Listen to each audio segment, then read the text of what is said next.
कोई काम धंधा तो करते नहीं हो, दिन भर खाली घूमते रहते हो। खाने में आपको अच्छा अच्छा चाहिए। इस तरह से तो हमारा गुजारा नहीं चलेगा। आप हमारे राज्य के राजा के पास जाओ और महाराज से कहना कि मुझे महल में कोई नौकरी दे दे। अरे भाग्यवान, तुम ये क्या कहती हो? मैं कोई काम नहीं जानता, सिर्फ कुश्ती ही लड़ना मुझे आता है और कोई काम मुझे आता ही नहीं। तो भला राजा के यहाँ पर जाकर मुझे नौकरी कैसे मिलेगी? अगर मिल भी गई तो मैं वहाँ पर क्या काम करूँगा? आप इस बात की चिंता मत करो, बस वही करो जो मैं कह रही हूँ। मेरे कहने पर आप महाराज के पास जाओ और उनसे गुजारिश करो कि महाराज, मैं आपके यहाँ पर नौकरी करना चाहता हूँ। राजा जब तुम्हें नौकरी देने को तैयार हो जाए तो तुम उसके महल में लखटकिया के पद पर नौकरी कर लेना। अरे, ये लखटकिया क्या होता है? देखिए जी, राजा के यहाँ पर 1,00,000 टका रोज पाने वाला एक नौकर होता है जो हर रोज 1,00,000 टका वेतन पाता है।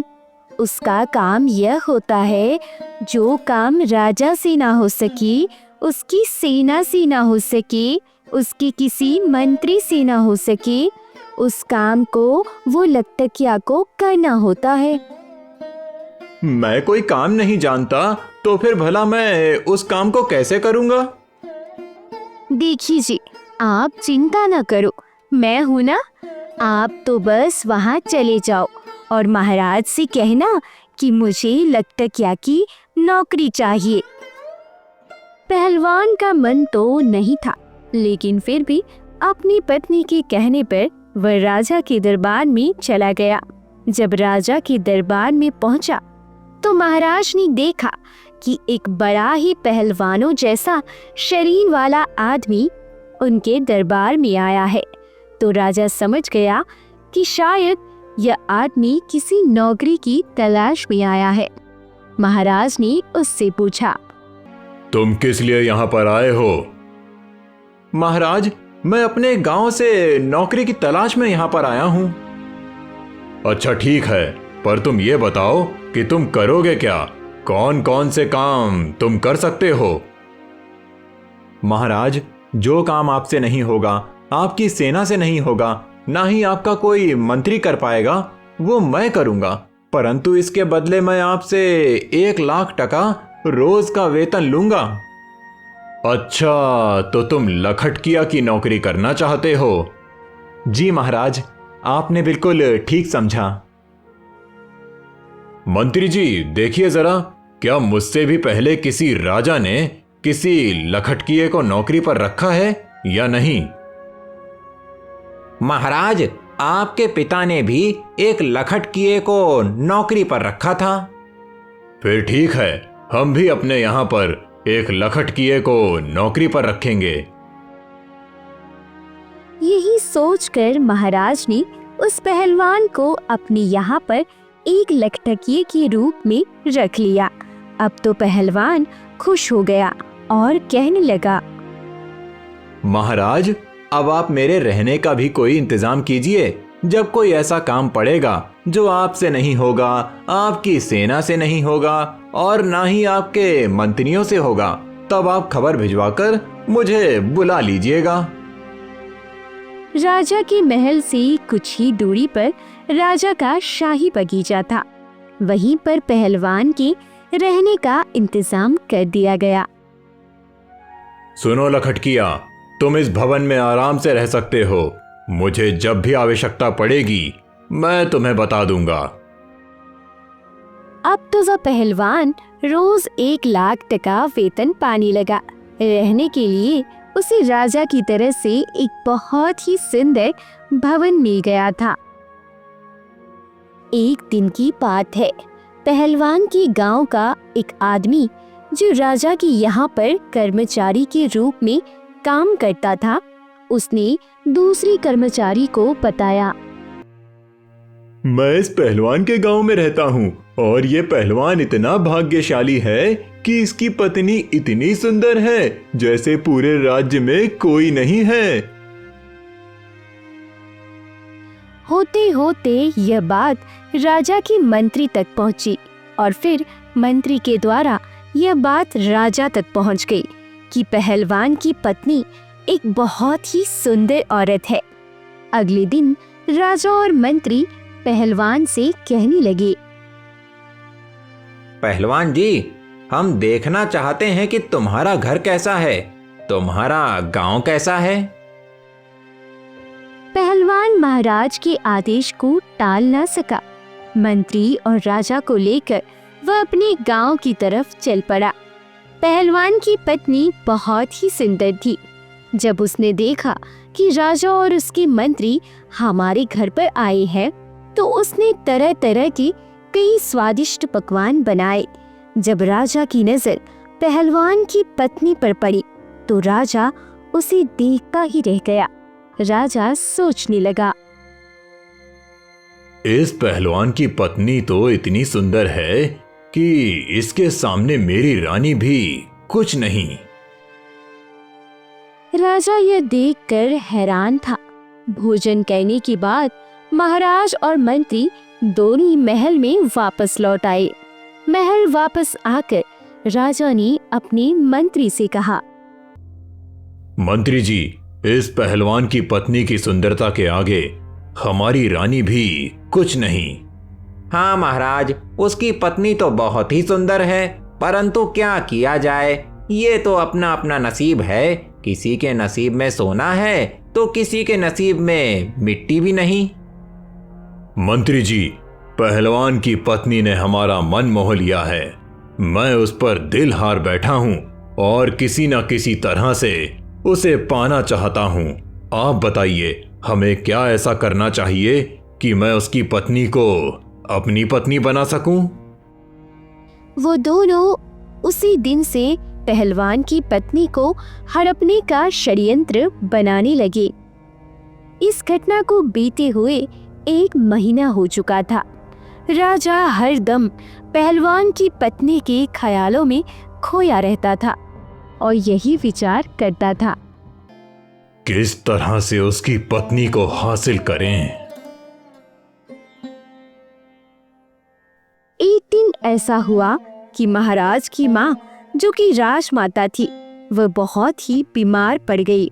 अपनी बीमार माँ का इलाज करने के लिए महाराज ने बड़े बड़े वैद्य और हकीमों को बुलवाया, परंतु किसी के भी पास उनका कोई इलाज नहीं था।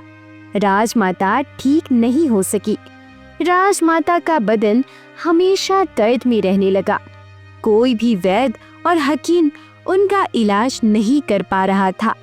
इसी तरह राजमाता का इलाज करने के लिए एक दिन एक बूढ़ा वैद्य महल में आया। उस बूढ़े आदमी को देखकर मंत्री ने मन ही मन एक योजना तैयार कर ली। वैद्य जी, हमारे महाराज की माता जी बहुत ही बीमार हैं। क्या आप उनकी बीमारी दूर कर सकते हैं? जी मंत्री जी, मैं अवश्य ही उनका इलाज कर सकता हूँ। देखो वैद्य जी, आपको इलाज मेरे अनुसार करना होगा और इस काम के लिए आपको 500 स्वर्ण मुद्राएं दी जाएंगी। जब आप उनका इलाज शुरू करेंगे तो इलाज के लिए आप महाराज से कोई ऐसी वस्तु मंगवाना जो कहीं से भी ना मिल सके। मंत्री ने जब 500 स्वर्ण मुद्राओं की थैली वैद्य के हाथों में दे दी, तो वैद्य लालच में आ गया। वैद्य ने कहा, मंत्री जी, आप जैसा आदेश करेंगे मैं बिल्कुल वैसा ही करूँगा। मंत्री उस वैद्य को लेकर राज दरबार में आया और राजा से कहने लगा, महाराज, ये वैद्य जी बहुत ही पहुँचे हुए वैद्य हैं। मैं काशीपुर से इन्हें लेकर आया हूँ। मुझे पूरा यकीन है कि ये राजमाता का इलाज बहुत ही अच्छी तरह से कर सकेंगे। अच्छा, ये तो बड़ी ही खुशी की बात है। इनसे कहिए कि ये आज से ही राजमाता का इलाज शुरू कर दें। इतना कहकर राजा सेनापति और मंत्री को साथ लेकर अपनी राजमाता के पास पहुंचा। वैद्य ने राजमाता की नब्ज देखी और नब्ज देखकर वह कहने लगा, महाराज, इनका इलाज होना अब संभव नहीं है। क्यों वैद्य जी, ऐसी क्या बात है? राजन, आपकी माता को सिर्फ एक ही वस्तु ठीक कर सकती है। तो जल्दी बताइए वैद्य जी, वो कौन सी वस्तु है? वो वस्तु बड़ी ही दुर्लभ है, इतनी आसानी से नहीं मिल सकती। आप बताइए तो सही, मैं उस औषधि को कुछ भी करके ढूंढ कर लाऊंगा। महाराज, आप यदि कहीं से 3 हूर बिल्ला मंगवा दें तो आपकी माता ठीक हो सकती है। उनका तेल निकलवाया जाएगा और उस तेल की मालिश राजमाता के शरीर पर की जाएगी। इससे बहुत ही जल्दी आपकी माता स्वस्थ हो जाएंगी। वैद्य की बात सुनकर राजा कहने लगा, अवश्य ही हम हूर बिल्ला नाम के इस जानवर को मंगवाएंगे। आप ये बताइए कि ये कहां पर मिलता है? ये हूर बिल्ला हिमालय के जंगल में मिलता है। फिर वैद्य राजमाता का इलाज करना शुरू कर देता है, जबकि राजा मंत्री से कहने लगा, मंत्री जी, इस तरह से तो काम नहीं चलेगा। राजमाता को बचाने के लिए हमें हूर बिल्ला नाम के जानवर को लाना ही होगा। महाराज, ये बहुत ही अच्छा मौका है। जो पहलवान हमारे यहाँ पर पिछले 6 महीने से केवल बैठे बैठे तनख्वाह ले रहा है, वो किस काम आएगा। क्यों ना हम हूर बिल्ले नाम का ये जानवर उसी से मंगवाएं। आप उसे बुलाकर उससे कहें कि 1 महीने के अंदर अंदर वो हूर बिल्ला लाकर दे, नहीं तो उसे फांसी पर चढ़ा दिया जाएगा। और महाराज, इस तरह से वो हूर बिल्ला को लाने के लिए चला जाएगा। अगर वो हूर बिल्ला को लेकर आता है तो बहुत ही अच्छा रहेगा, हमारी राजमाता की जान बच जाएगी। लेकिन अगर वो ऐसा ना कर पाया तो और भी अच्छी बात होगी, क्योंकि उसे फांसी पर चढ़ा दिया जाएगा। तो फिर उसकी पत्नी सिर्फ आपके लिए रह जाएगी। आप उसे राजमहल में ले आना। राजा की नीयत तो पहले से ही पहलवान की पत्नी के लिए अच्छी नहीं थी। वह कहने लगा, वाह मंत्री जी, आपने क्या अच्छा सुझाव दिया है। अगर पहलवान हूर बिल्ला नहीं ला सका तो मैं अवश्य ही उसे फांसी पर चढ़ा दूंगा, क्योंकि पिछले 6 महीने से वो रोज 1 लाख टका तनख्वाह ले रहा है। अब तो राजा ने बिना देरी किए सिपाही भेजे और पहलवान को अपनी दरबार में बुलवाया। जब पहलवान महाराज के दरबार में आ गया तो महाराज ने उससे कहा, सुनो पहलवान, तुम काफी समय से बैठे बैठे वेतन ले रहे हो। अभी तक तुमने हमारा कोई काम नहीं किया है, परंतु अब एक बहुत ही आवश्यक काम आ गया है। महाराज, आप आज्ञा दीजिए, मैं अवश्य ही आपका काम करूंगा। हमें हूर बिल्ले की जरूरत है, उनका तेल निकलवाना है और उनके तेल से राजमाता के शरीर पर मालिश होगी, जिससे उनकी बीमारी ठीक हो जाएगी। राजा की बात सुनकर पहलवान गहरी सोच में पड़ गया और फिर कहने लगा, महाराज, मुझे तो कुछ भी समझ में नहीं आया। भला ये हूर बिल्ला कौन सी चीज है? वो तो मैं नहीं जानता, लेकिन वैद्य जी का कहना है कि उसी से राजमाता का इलाज होगा। इसीलिए तुम्हें हर हालत में हूर बिल्ले को लेकर आना होगा। काफी सोच विचार करने के बाद पहलवान कहने लगा, महाराज, आप मुझे कुछ समय दीजिए। ठीक है, इसके लिए मैं तुम्हें 1 महीने का समय देता हूँ। यदि तुम 1 महीने में हूर बिल्ले नाम के जानवर को ले आए तो ठीक, नहीं तो तुम्हें फांसी पर चढ़ा दिया जाएगा। राजा की ऐसी वचन सुनकर पहलवान घबरा गया और वापस अपने बगीचे में आ गया। वो मन ही मन विचार करने लगा, चलो, जो भी होगा देखा जाएगा। कहीं हूर बिल्ला मिल गया तो मैं उसे ही ले आऊंगा। असल में वह कम बुद्धि वाला था। इस तरह उसने 4 दिन का समय उस शाही बगीचे में ही गुजार दिया। इधर राजा, मंत्री और सेनापति यह विचार करने लगे। लगता है पहलवान अभी तक हूर बिल्ला लाने के लिए नहीं गया। महाराज, मुझे तो लगता है कि वो हूर बिल्ला लाने की बजाय अपने गांव चला गया है और आराम से अपनी पत्नी के साथ रह रहा होगा। आप तुरंत पहलवान के घर जाइए और उससे कहिए कि वो जल्दी से जल्दी हूर बिल्ले को लेकर आए, नहीं तो उसे फांसी पर चढ़ा दिया जाएगा। ठीक है, मैं जाता हूं और देखता हूं कि अभी तक वो क्यों नहीं गया। उन सबको यह बात मालूम नहीं थी कि पहलवान तो शाही बगीचे में अपने भवन में आराम की नींद सो रहा है। राजा अपने घोड़े पर सवार जब पहलवान के घर पर पहुंचा तो उसने दरवाजा खटखटाया, आवाज लगाई। पहलवान की पत्नी जो घर में अकेली रहती थी, उसने पहचान लिया कि यह राजा की आवाज है। उसने दरवाजा खोला। दरवाजे पर राजा को देखकर वह कहने लगी, महाराज, आप हमारे घर पर आए। हमारे तो भाग्य ही खुल गए जो आप एक बार फिर से यहाँ पर पधारे हैं। आपका स्वागत है। आप यही आंगन में रखी हुई चारपाई पर विराजमान हो जाइए। मैं आपके लिए जलपान लेकर आती हूँ। मेरे पति इस समय घर पर नहीं है। जब राजा घर के अंदर आ गया तो वह पहलवान की पत्नी से पहलवान के बारे में अपमानजनक बातें करने लगा। सुंदरी, लगता है पहलवान तुम्हें अच्छे से नहीं रखता। अरे वो क्या तुम्हें अच्छे से रखेगा? वो तो खुद मेरे यहाँ पर नौकरी करता है। अगर तुम मेरे साथ महलों की रानी होती तो ये जिंदगी कितनी खूबसूरत होती। राजा के मुंह से इस तरह की मीठी मीठी बातें सुनकर पहलवान की पत्नी समझ गई। लगता है राजा की नीयत ठीक नहीं है, इसलिए आप इसको सबक सिखाना चाहिए। पहलवान की पत्नी राजा से कहने लगी, आप ठीक कहते हैं। पहलवान तो किसी भी तरह से मेरी लायक नहीं है। मैं तो अब उसे छोड़ ही दूंगी और आपके साथ महल में ही रहूंगी। आप इस चारपाई पर बैठिए, मैं आपके लिए जलपान की व्यवस्था करती हूँ।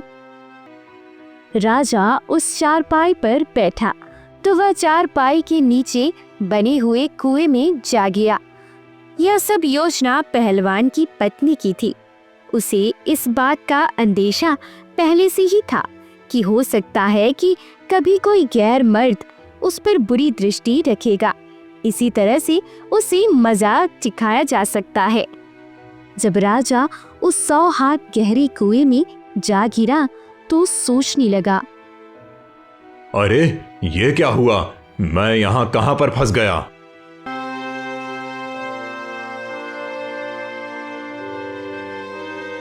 दूसरी तरफ पहलवान आराम से अपने भवन में सो रहा था। जब सुबह हुई तो पहलवान की पत्नी ने अपने देवर और जेठ के पुत्र को बुलाया और उनसे कहा, देखो, मैं आप सभी को 2-2 स्वर्ण मुद्राएं दूंगी। इस कुएं में एक व्यक्ति है। तुम लोग कुएं में उतर जाओ और उसी बांधकर 50 कोड़े लगाओ। अब तो पहलवान की पत्नी के आदेश पर राजा को 50 कोड़े लगाए गए। इसके बाद पहलवान की पत्नी ने उन पुत्रों को आदेश दिया, 2 रोटी और 1 मटके में पानी इस कुएं में नीचे रख दिया जाए। अब तो रोजाना राजा के साथ इसी तरह का बर्ताव किया जाता। अपनी ऐसी दुर्दशा देखकर राजा सोचने लगा, ये मैं किस मुसीबत में फंस गया। अब तो पहलवान की भतीजे रस्सी की सहायता से रोज कुएं में उतरती और राजा को 50 कोड़े मारते। राजा को पिटते पिटते जब 3-4 दिन बीत चुके और इस दौरान राजा दरबार में नहीं पहुंचा, तो मंत्री विचार करने लगा। महाराज को क्या हुआ? 3-4 दिन पहले वो पहलवान की पत्नी के पास गए थे, उसके बाद से ना जाने क्या हुआ। मुझे चलकर देखना चाहिए कि वो वहां पर क्या कर रहे हैं।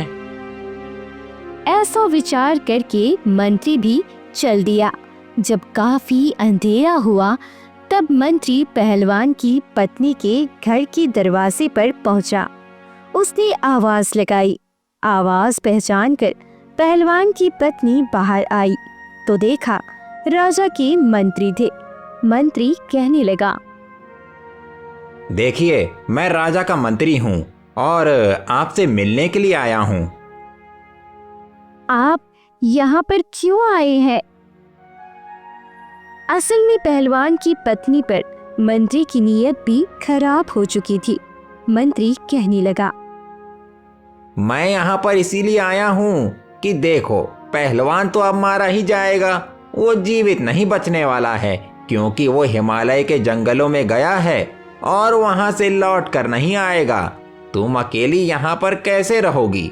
इसीलिए तुम मेरे साथ चलो, मैं तुम्हें महाराज के महलों में ले चलूंगा। पहलवान की पत्नी ने जब मंत्री की यह बात सुनी तो वह उसके दिमाग को भी समझ गई। उसने फिर से एक बार अपनी अक्लमंदी से काम लिया और कहने लगी, आप मेरे साथ अंदर चलिए। इस प्रकार पहलवान की पत्नी मंत्री को बुलाकर अंदर ले आई और उसे उसी खाट पर बिठाया। मंत्री जैसे ही खाट पर बैठा तो एकदम से कुएं के अंदर गिर पड़ा और सीधा राजा के ऊपर जा गिरा। मंत्री को देखकर राजा हैरान रह गया और राजा को देखकर मंत्री घबरा गया। मंत्री जी, तुम यहाँ पर कैसे आए? महाराज, आप यहाँ पर कैसे? मैं तो यहाँ पर पिछले 4 दिनों से अपनी मेहमान नवाजी करवा रहा हूँ।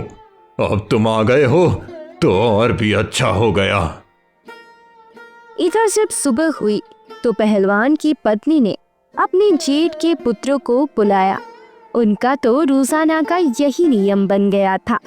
वह आए, रस्सी डालकर कुएं में उतरे और फिर राजा और मंत्री दोनों को 50-50 कोड़े लगाए। अब तो राजा और मंत्री के साथ हर रोज यही होने लगा। इसी तरह जब 10 दिन गुजर गए तो दूसरी तरफ राजा के सेनापति ने विचार किया। मंत्री राजा को ढूंढने गया था, लेकिन अभी तक लौटकर वापस नहीं आया। कहीं ऐसा तो नहीं कि वो दोनों पहलवान की पत्नी के साथ मजे से दिन गुजार रहे हों।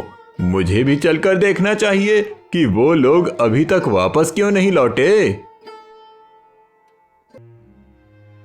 यह विचार मन में आते ही सेनापति भी पहलवान की पत्नी के घर की तरफ चल दिया। सेनापति जब शाम होते होते पहलवान के घर पहुंचा, उसने दरवाजा खटखटाया और आवाज लगाई तो पहलवान की पत्नी ने आकर दरवाजा खोला। उसने देखा कि सेनापति सामने खड़ा था। आप कौन है? मैं यहाँ के राजा का सेनापति हूँ। सेनापति ने जब पहलवान की पत्नी को देखा तो उसे देखते ही वह उस पर मोहित हो गया, क्योंकि वह थी भी उतनी सुंदर। एक बार जो भी उसे देख लेता उस पर मोहित हो जाता। वह कहने लगा, मैं तुम्हारे पास आज की रात बिताना चाहता हूँ। पहलवान की पत्नी भी सेनापति की मंशा को अच्छी तरह से समझ गई थी। यह भी कोई षड्यंत्रकारी है। वह कहने लगी, हाँ हाँ, क्यों नहीं, आइए ना, आपका मेरे घर में स्वागत है। सेनापति भी उसकी बातों में फंस गया। सेनापति सोचने लगा, ये मेरी पत्नी बन जाएगी। लेकिन पहलवान की पत्नी बहुत ही अक्लमंद और समझदार थी। उसने सेनापति को भी उसी खाट पर बिठाया। जैसे ही सेनापति उस खाट पर बैठा तो वह भी नीचे कुएं में जाकर राजा और मंत्री के पास गिर गया। हाँ, सेनापति, तुम यहाँ पर? महाराज, परंतु आप भी इस कुएं में हैं। आपको ही तो ढूंढने के लिए मैं निकला था। अब तो तुमने हमें ढूंढ ही लिया है। अब देखना कि सुबह क्या होगा। अच्छा, ऐसा क्या होगा सुबह? तुम सुबह देख लेना, अभी चुपचाप सो जाओ।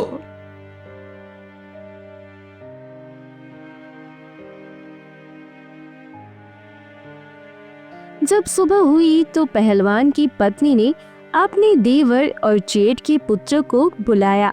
वे सभी लोग आए, कुएं में नीचे उतरे और उन तीनों को 50-50 कोड़े लगाए। अब तो पहलवान की पत्नी का रोज का यही नियम बन गया था। वह अपने देवर और जेठ के पुत्रों को बुलाती, उनसे राजा, मंत्री और सेनापति को कोड़े लगवाती। खाने के लिए उन्हें सूखी रोटियां और पीने के लिए मटके में पानी दिया जाता। अब तो वे तीनों कुएं में पड़े पड़े बीमार रहने लगे। राजा तो मन में विचार करने लगा, यहाँ से कैसे छूटा जाए।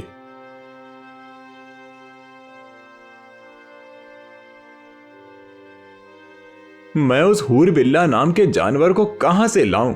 अगर नहीं ले गया तो राजा पक्का मुझे फांसी पर चढ़ा देगा। चलो, मैं अपनी पत्नी के पास चलता हूं, शायद उसके पास कोई उपाय हो। अब तो वही मुझे इस मुसीबत से निकाल सकती है।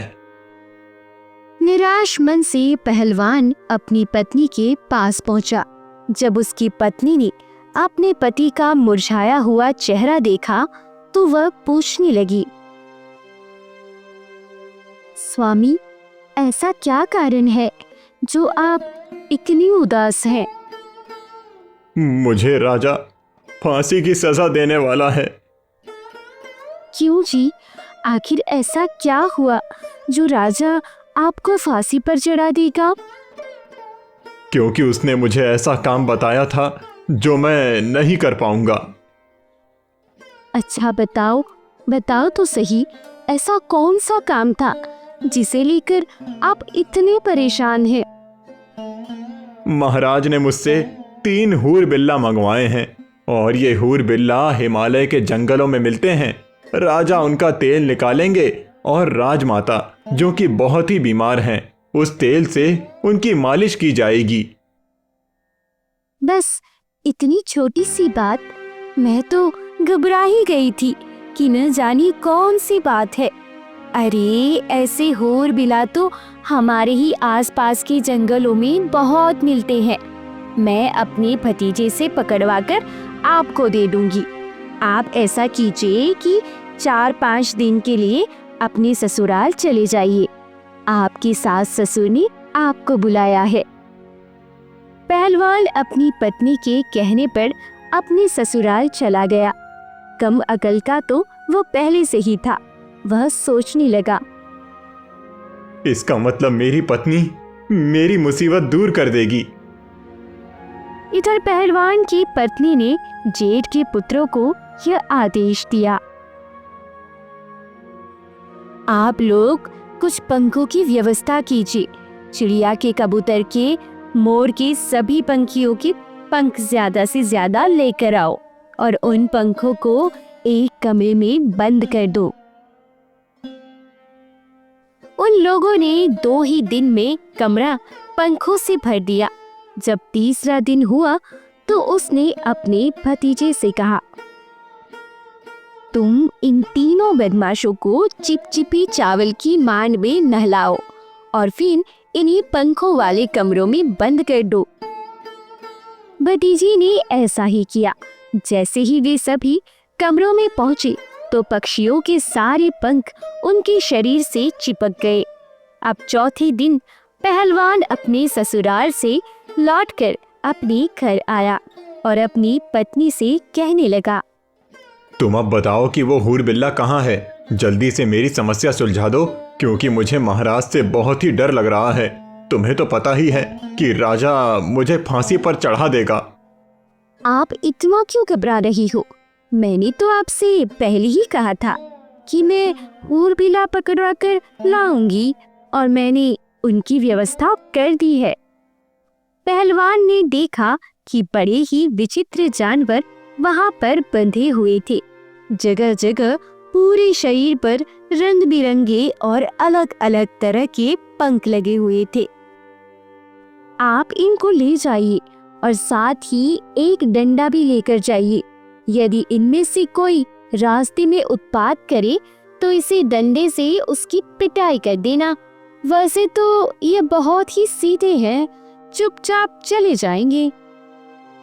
पहलवान बहुत ही खुशी से झूमता हुआ उन सब को लेकर चल पड़ा। हाथ में उसके एक बहुत ही बड़ा डंडा था। मंत्री और राजा यह विचार करने लगे, यदि हमने यहाँ से भागने की कोशिश की तो ये तो बहुत ही बड़ा पहलवान है, हमें उठाकर पटक देगा या फिर हमें मार भी सकता है।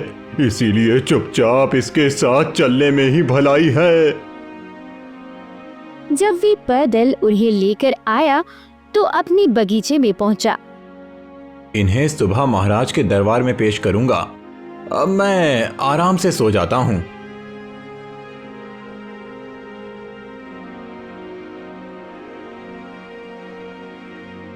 उसने उनको एक कोठरी में बंद कर दिया।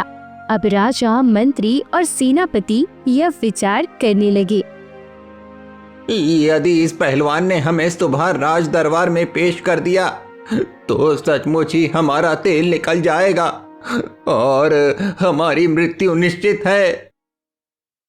यदि तेल ना भी निकलवाया गया तो भी पूरे नगर में हमारी हंसी उड़ाई जाएगी। इस कोठी से एक गुप्त सुरंग मेरी रानी के कमरे में सीधा जाती है। तुम सभी मिलकर इस पत्थर को हटाओ और मुझे इसमें उतरने दो। मैं जब महल में पहुंच जाऊंगा तो अवश्य ही तुम लोगों को भी यहाँ से छुड़वा लूंगा। राजा सुरंग के रास्ते अपनी महल में पहुंच गया।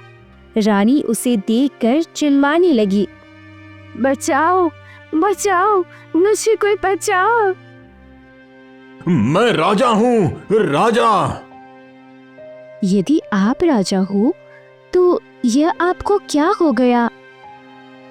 पहले तुम शांत हो जाओ और चुपचाप मुझे मेरे कमरे में ले चलो। मेरे स्नान की व्यवस्था करो। राजा को स्नान करवाया गया, जिससे उसके सारे पंख धुल गए। रात होने पर राजा आराम से अपने महल में सो गया।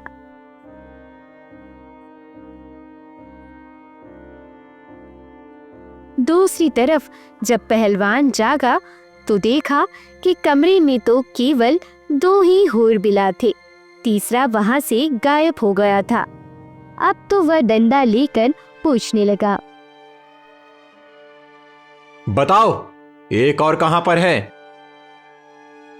देखो भाई, हमें मत मारो, हम आपको सब कुछ बता देंगे। राजा जब मुझसे पूछेंगे कि एक और कहां पर है तो मैं क्या जवाब दूंगा? वो मुझे फांसी पर लटका देगा। जब राजा तुमसे पूछें कि तीसरा कहां पर है तो तुम कह देना कि मुझे सब कुछ पता है और मैं तुम्हारी पोल खोल दूंगा। इतना सुनते ही राजा सब कुछ समझ जाएगा और तुमसे कुछ नहीं कहेगा। यह सुनकर पहलवान बहुत खुश हुआ और राजा के दरबार में हाजिर हुआ। पहलवान ने उन जानवरों को राजा को सौंप दिया। उन्हें देखकर राजा ने कहा, अरे पहलवान, मैंने तो तुमसे 3 हूर बिल्ला मंगवाए थे, लेकिन ये तो 2 ही हैं। तीसरा कहां पर है? मैं तुम्हें अभी के अभी फांसी पर चढ़ा दूंगा। पहलवान महाराज के नजदीक गया और उनकी कान में फुसफुसाने लगा, महाराज, अगर तुम ज्यादा बोले तो मैं तुम्हारी सारी पोल खोल दूंगा और सबको सब कुछ बता दूंगा। पहलवान की यह बात सुनकर राजा सोचने लगा। लगता है इसे सब कुछ पता चल गया है। अगर इसने मेरी पोल खोल दी तो मैं कहीं मुंह दिखाने लायक नहीं रहूंगा। राजा ने चुपचाप उन दोनों को ले लिया और रात के अंधेरे में चुपके से उन लोगों को उनके घर पर भेज दिया और कहा, जल्दी जल्दी स्नान करके साफ स्वच्छ हो जाओ। भाई, अगर हम पहलवान की पत्नी को पाने की इच्छा ना करते तो शायद हमारे साथ ये सब कुछ नहीं होता। अब ये बात हम किसी को बता नहीं सकते। अगर हम पहलवान और उसकी पत्नी से बदला लेते हैं तो ये बात उसकी पत्नी पूरे नगर में ना फैला दे। इसीलिए इस रहस्य को गुप्त रखना ही ठीक है। इस प्रकार उन्होंने पहलवान को कुछ नहीं कहा और पहलवान ने कई सालों तक राजा के यहाँ पर आराम से नौकरी की।